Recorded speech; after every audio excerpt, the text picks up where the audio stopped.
Hey everybody, this video will show you the fastest way to get echoes on DEEPWOKEN, which is a new system they added to give your characters some permanent progression every time you wipe. I'll try to keep this video short and to the point as possible, but what you can do with echoes is buy all sorts of different little upgrades that can pass down to all your characters afterwards, so they're permanent. So you can get mob armor, mob damage, and aces, which I think are by far the most important ones late game. All the other ones are pretty unimpactful, but if you really want, you can get them. But I'll have a pop-up just showing up on the screen of everything you can get and how much you can upgrade it. So in case you're wondering the best way of farming echoes, the best way is just to grind a char of 1 with all the echo modifiers enabled. So you can see, you can click on modifiers. I've got them all enabled here, including double mob damage, just because it increases the multiplier by a lot. And it ends up going to 2.8 times. So what you're going to want to do after that is you want to go to your boons and make sure you have auto didact, because it ends up giving you a bonus level. And you also want to be no attunement, so you can put those extra points in the fortitude to help you out with health while you're doing your trial. So after you get all that enabled, you have all your modifiers enabled, then you want to load into your trial, and I'll see you guys there. Okay, so I thought I'd include the child one in this video just to show you guys how I would do it with the double mob damage enabled. So I'll just have everything sped up by 2 times, so if you want to watch it at normal speed, you can just slow the video by half its speed to see it at normal pace. So now that we beat the first challenge, what we're going to want to do is dump all our extra points in the fortitude just to stack up on health to help as much as possible. I don't really need to do it because I've done the trial hundreds of times at this point, but if you're just starting out with it, doing it with the double mob damage, then the health will definitely end up helping you. As for the golem, you want to watch out for the laser because I'm pretty sure that can one-shot you. But it's pretty simple if you already know how to beat them. If you're experienced enough, you can just keep parrying and attacking like I am, but I recommend just running while it's doing the spin just because it does a lot of damage, and just play it safe. But if you want to do it the fastest way possible, you just always want to be attacking it like I am. Now I believe it's the angels. So these ones are really dangerous if you do get hit just because they chunk your health so much. So what you want to do is just pretty much constantly be on the attack with this. Whenever they do start an attack, be sure to just parry it no matter what, because it's going to do a lot. Just constantly keep pressure on them and they won't be able to do much.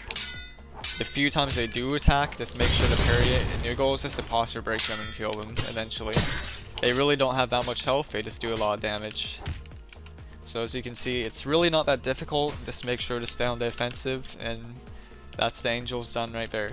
So once you get 50 fortitude, you can get the reinforced mantra, which would help you a lot if you need to use it. Makes you take 10% less damage, and I think you do take more I think you do more damage too, but I'll use it just to show you guys it. But as for the enforcer, I mean, you just keep parrying its attacks and then counter attack afterwards. After you finish fortitude, you want to go into willpower because that's the second best thing for health with the talents it gives you. And now we're on to the sand golem, which is the most dangerous monster, I'd say, because it's so tanky and it does so much damage if you do get hit.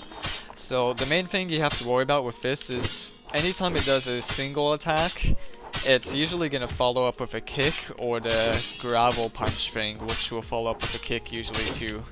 So when fighting this, I recommend you have your finger on the Q key at all times just to be able to dodge as quick as possible, because the kicks are really fast. As you can see, I have 77 in fortitude and getting hit still does a bar and a half to me. And now we're going to be going on to the last one, which is the gray shell.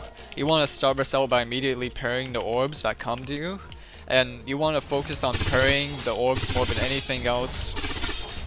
Just focus on the orbs. The main thing you also want to focus on is not getting kicked, because once you get kicked, you get hit by the orbs too, and that does a ton.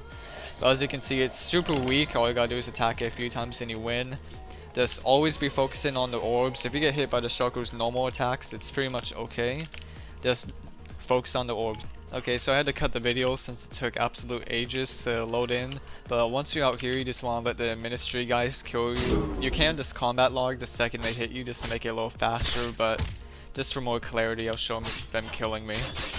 So once you get to the depths, you're just going to have a brief period of invulnerability for a few seconds, which is really annoying because you can jump into the void and it'll just send you to layer 2 instead of instantly killing you. So what you want to do is just die from fall damage or just take enough fall damage to where you won't get sent into layer 2. So I'd probably just say that to make it faster to wipe.